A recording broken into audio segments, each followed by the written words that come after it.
I love this chord progression so much that I wanted to take today to explore it with you. Thank you for joining me, despite the fact that no one requested Roy Orbison crying. What's wrong with all of you? But I know my mom likes this song, so I'll just shout her out. Hi, Mom. Everybody leave my mother a nice comment. And before we get going, I hope you don't mind if I take just a moment to thank the following people for signing up for the Patreon supporter of the Cause Club: Keith Connor, Martine Lowe, and Dariho Tanfara. I wish my name was Dariho Tanfara. Thank you very much for your support, you three. I've only got one of the bells. Oh, here, I'll see if I can.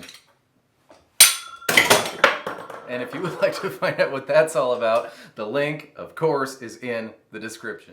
At the beginning, you just played D, and you played D for a very long time, and it's a very beginner-friendly strumming pattern. If you want to do it right, it's down, down, down, down for a while. Or you can strum down, down, up, down, down, down, like I'm inclined to. Or you can just strum however you want. It doesn't matter, you just play D for a long, long, long, long, long, long time.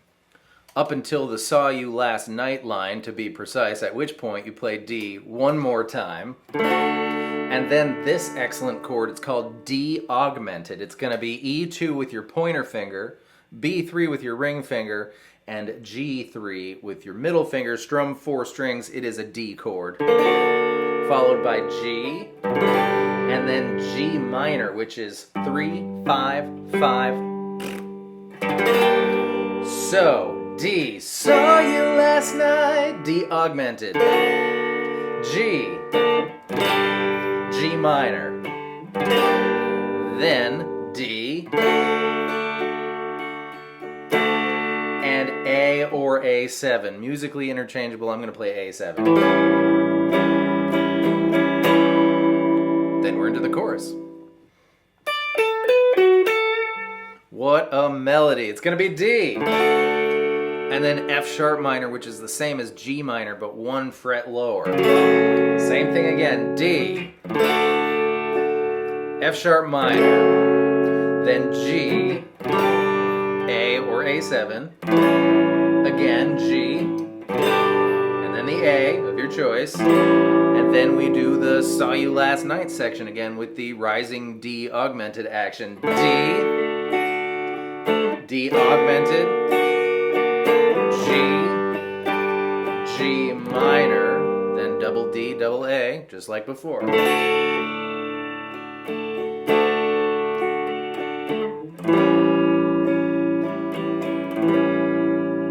Those 16 chords are your chorus. And now you know everything you need to know to get all the way up to the big huge ending. The big huge ending. You're gonna play D twice.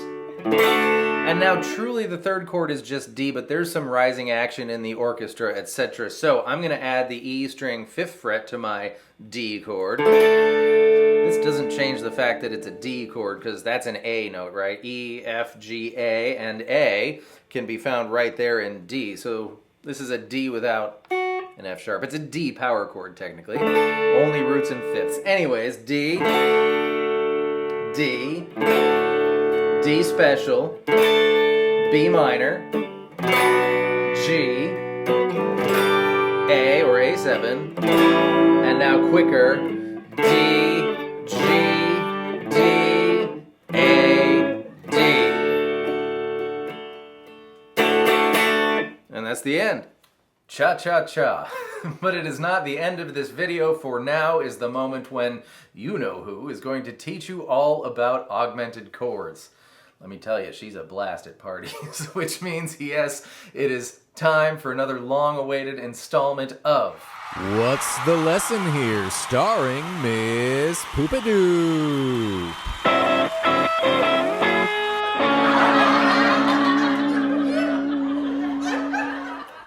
Oh my goodness, it's so great to be back. Thank you for joining me today to talk about D versus D augmented. Now, normal chords, like D, chords without a funny letter or words or numbers after them, are made up of the first one, the third one, and the fifth one, note, from their respective major scale. In this case, the D major scale. This is Do, re, mi, fa, sol, la, ti, do, starting at D. And you will see, if we look at the notes that make up D, the notes that make up D are the D on the open D string, the 1, A on the G string 2nd fret, that's the 5, right? Another D, so a repeat of the 1, and F sharp on the E string 2nd fret, that is the 3rd. However, augmented chords do something very curious. Notice when we go from D to D augmented, you might not have noticed because we had to switch our fingers all around. The only thing that changes is this A note goes up 1 fret, you see. If that was there, it'd be D, but it's not there. It's there. D augmented, any augmented chord, D augmented takes the 5th, A, and sharps it. Why is it called augmented when it involves a sharp 5th? I've got no idea. I just work here. But that's what an augmented chord is. You take any and all 5ths in the chord and you move it up 1 note. Back to you, Ryan. My kindergarten teacher. Okay, look how cool Roy Orbison was. He used that augmented chord for 2 purposes. Firstly, the melody he sings while that's happening is this. C sharp, D, E, D, D, 7, 1, 2, 1, 1, which of course does not touch the 5th A. So he was free to change that 5th on the chord underneath because nothing he's singing would have disagreed with that new note. So he changed the chord underneath, making the identical melody twice seem different the 2nd time. Like kazoo.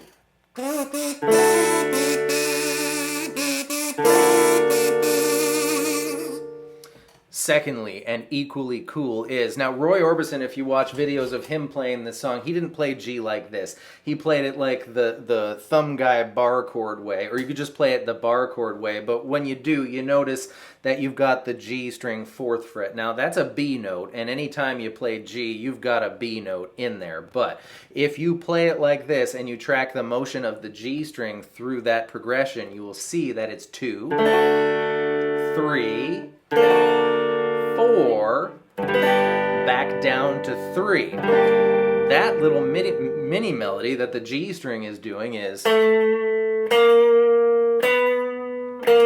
it's James Bond. Most importantly, it's chromatic, which means it doesn't skip any frets, and I love that. And I love that you made it to the end. Thank you so much for being here, friend. I hope that was fun and helpful, and I will see you next time with no lack of things. Goodbye.